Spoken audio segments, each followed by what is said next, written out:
Kelly Sundberg, Kelly Sundberg.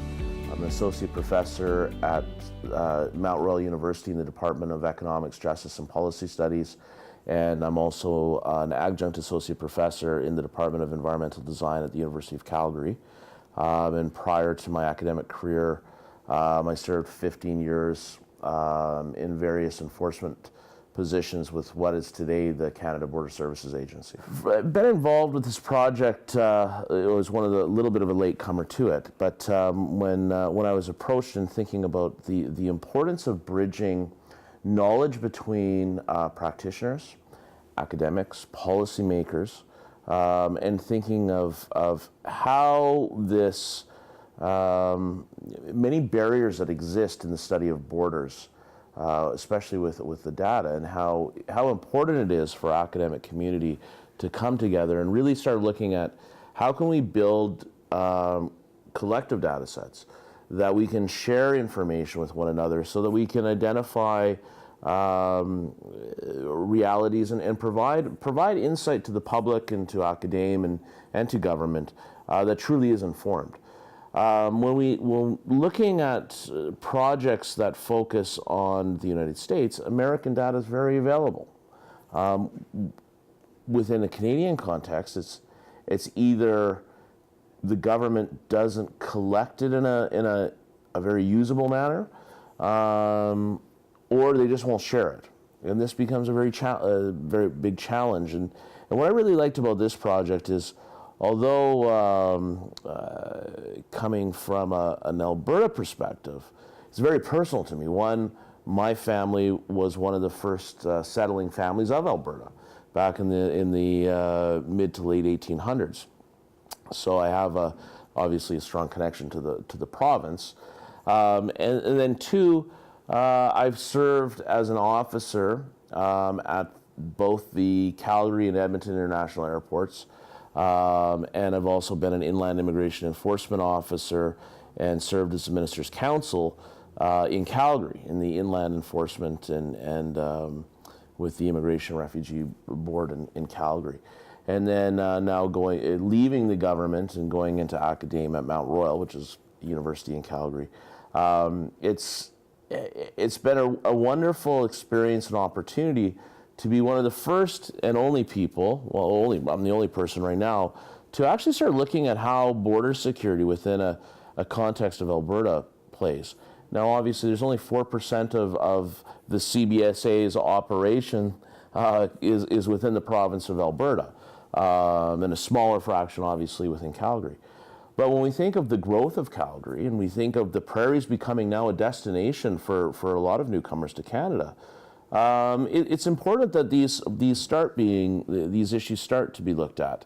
And although it truly isn't a major part of the puzzle, it's a part of the puzzle nonetheless, and it's becoming more important, and it's exciting to look at. And I think there's something that can be learned from a small microcosm of the CBSA picture that perhaps in areas like Toronto or Vancouver or Montreal, where we see much larger operations, because they're so busy and because they're just constantly going, we can take a look at what's happening in smaller centers like Calgary and Edmonton, and say, when we slow the exact same process down, we can start to see inefficiencies and effectiveness.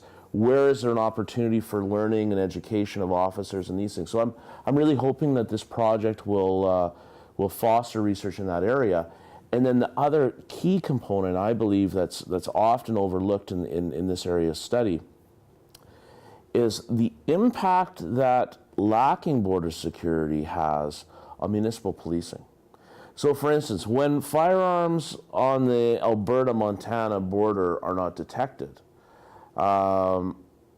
they can enter into Calgary or Edmonton or Lethbridge or other Alberta municipalities and contribute to gun violence and gang violence. The same is true with drugs. We see about 2 or 3 people die every day in Western Canada from fentanyl.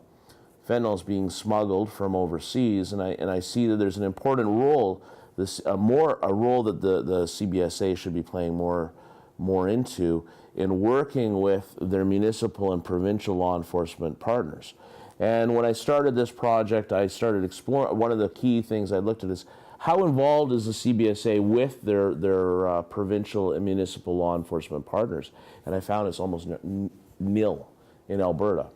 And I think that there's great opportunity for the CBSA, which is all matters, it's a very young organization, to learn and gain from the experience of very established organizations such as the Edmonton, Calgary, or Lethbridge Police Services, and then also organizations like the Alberta Sheriffs and these, and that by working together and having more interaction, we can see efficiencies and an improvement in overall public safety and security. This format for a symposium, for a conference, is so important so that the policymakers, practitioners, and scholars who all come together can have the time to listen to one another, to collaborate both in a formal and informal social setting, so that it grows understanding that we all can benefit from one another, and to bring what is truly a very small community of researchers and a small community of practitioners and a very small community of policymakers together. I think that in all regards, we will all take away from this type of environment, and I hope it's ongoing and that we continue this. Knowledge that will ultimately benefit us as taxpayers, more effective use of public funds in border-related issues and policy. From academics, greater understanding of the challenges that frontline officers and practitioners have in dealing with these issues. And then also for all of us to think that at the end of the day, these are human beings that we're studying and interacting with, and that migration is not going to slow down, and that irregular migration is an issue that involves children and families and individuals, and that there's a human side to this that I feel that often when we do things in our own little bubbles, we can lose perspective that each one of these people or these numbers in our studies are individuals and families, and that we have to do our best to ensure that we maintain their dignity, and also think of how we can truly address what's becoming a very depressing and sad reality of our modern world, and how can we improve.